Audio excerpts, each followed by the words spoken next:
Page 4, I'd like to welcome those that are still here after our great inauguration ceremony. It's January 3rd, 2023. It's 10 a.m. This is the Weber County Board of Commissioners regular commission meeting today. With me is, to my right, Commissioner Jim Harvey. To my left, newly inaugurated Commissioner Sharon Bolos. We're proud to welcome her on board. And with that, I'd like to go, it's going to be a fairly short commission meeting this morning. And I wish former Commissioner Jenkins was here, because I think this will probably take precedence for being the fastest meeting on record, which will upset him a great deal. But with that, we're going to go to action items. Action item B under our agenda is discussion or action on appointment of Weber County Commission Chair and Vice Chair. With that, I'd open that for discussion or action, a motion, whatever pleases the commission.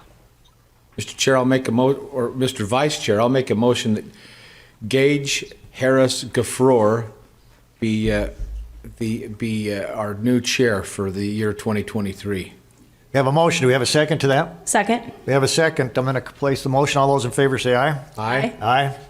I'll now take a motion for the Weber County Commission Vice Chair. Mr. Chair, I'd like to move that we appoint Commissioner Harvey as Vice Chair. Thank you. We have a motion that Commissioner Jim Harvey be appointed as Vice Chair for this next year.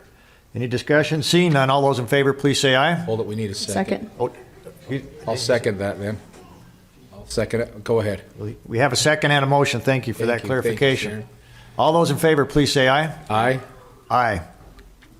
That motion does carry. So I will serve, Commissioner Gage Gaffrour will serve as chair for the next year, and Commissioner Jim Harvey will serve as vice chair, let the record show. So let's go to consent items. C, request for approval to ratify warrants 6927 through 6967 and 4743, 449 through 473593 and 229232 in the amount of $2,543,286.90 dated December 27th, 2022. Request for approval of warrants in the amount of $932,409.36. I'm going to go to our clerk auditor, Ricky Hatch, for explanation of those.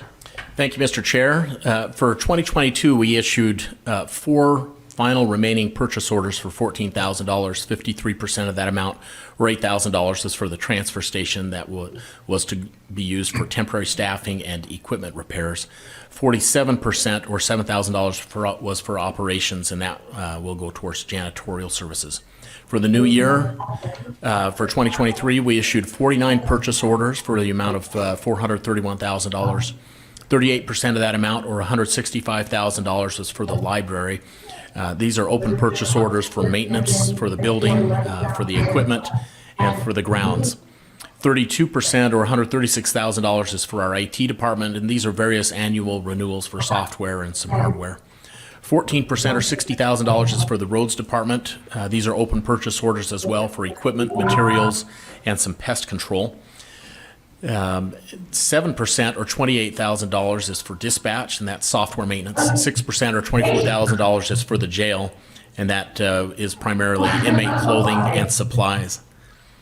For warrants or checks, we issued back on December 22nd, we issued 190 warrants for $2.5 million. 29% of that amount, or $749,000, were ramp awards given to South Ogden, Roy Ogden, and North Ogden. 21%, or $544,000, is for the jail, and that is for nursing services as well as some building improvements and kitchen equipment. Any chairs? Are there any chairs in any of the sheriffs? We'll get to that one in just a second. 9%, or $220,000, were paramedic services, and 8%, or $207,000, was the monthly contribution to Weber Human Services. Hold on one second, Ricky. We got to. Yeah. Yeah, so we're getting some feedback. For those that are on Zoom, please mute your computers, your iPads. Thanks, Ricky. Go ahead. You bet. We just have one more check run. That's the check run for this week. We issued 126 warrants for $932,000.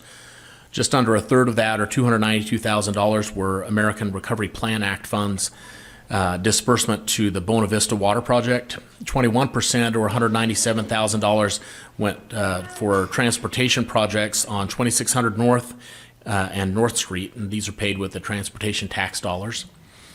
11%, or $106,000, are escrow releases, one for Fenster Farms and one for Lilac Estates. 6%, or $57,000, is for the library to purchase software, books and materials, and some building maintenance. 5%, or $50,000, is corridor preservation on 12th Street and North Street, as well as 2550 South. And for former Commissioner Jenkins' sake, $6,934.40 were spent on chairs at the sheriff's office. And Commissioner Bolos, I don't know if you want to take umbrage with that excessive spending and continue the legacy of Commissioner Jenkins in meticulously reviewing all of the expenditures of our good sheriff. That's my report. Thank you for that report to Mr. Hatch. Questions, comments on anything on the consent items, warrants, purchase orders, on consent items 1 through 6? No, Mr. Chair. Give me 1 through 5. Just to bring everybody in, when Commissioner Jenkins was first here, he made a really big deal about the purchase of chairs that are used in the jail, inside the jail, and they have to be substantial chairs in there. They're used 24 hours a day, 7 days a week, and they were, anyway. And so it was we've always teased him about that. That's why we laugh. Bringing you in, Emma. All right, thank you for that explanation. Questions or comments on consent items? None. Mr. Chair, I'd like to make a motion that we approve the consent items 1 through 5. Wow, we have a motion to approve consent items C 1 through 5. Do we have a second? Second? Any discussion? Seeing none, all those in favor, please say aye. Aye. Aye. Aye. Mr. Consent Chair? items are approved. Mr. Chair, motion to adjourn. We have a motion to adjourn. Second. Non-debatable. All those in favor say aye. Aye. Aye. We're adjourned. Thank you. Very